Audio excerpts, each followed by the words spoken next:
Containment during the Cold War, written and directed by Cody Daniels.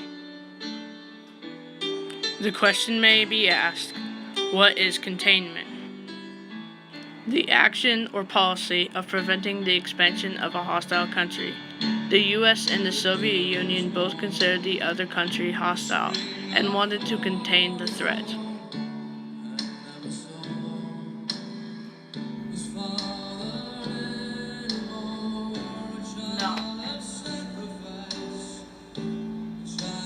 No, you can't do that. No, listen to what I said, because I'm bigger and stronger than you. Ah! In this image, my little sister is representing the USSR. And in this image, she is the USSR attempting to spread out. Then in this image, this is me representing the USA.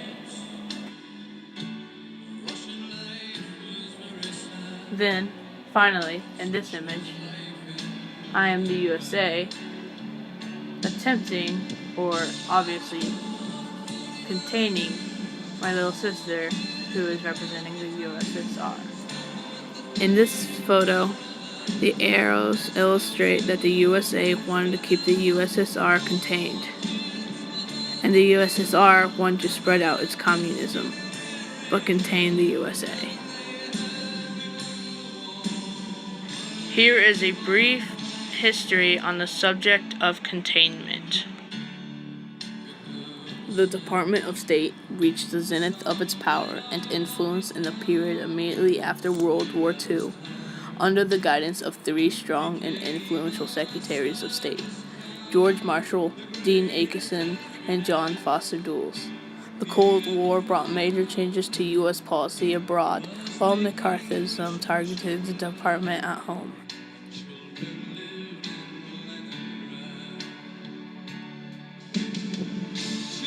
These next three photos are of the strong and influential Secretaries of State mentioned in the briefing report.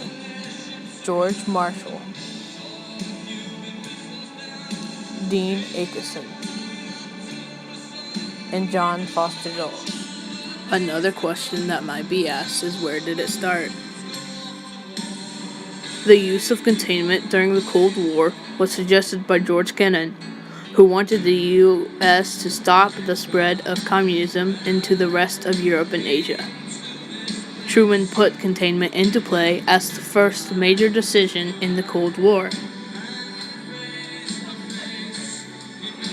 The final question would be, how did it end?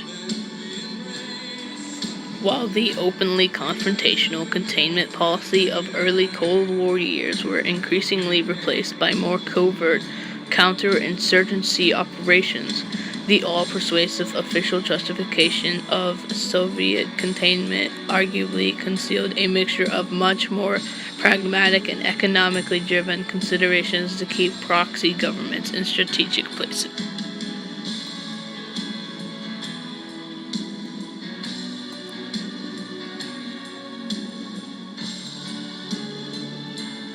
As shown by this timeline, the Cold War lasted from 1945 to 1992.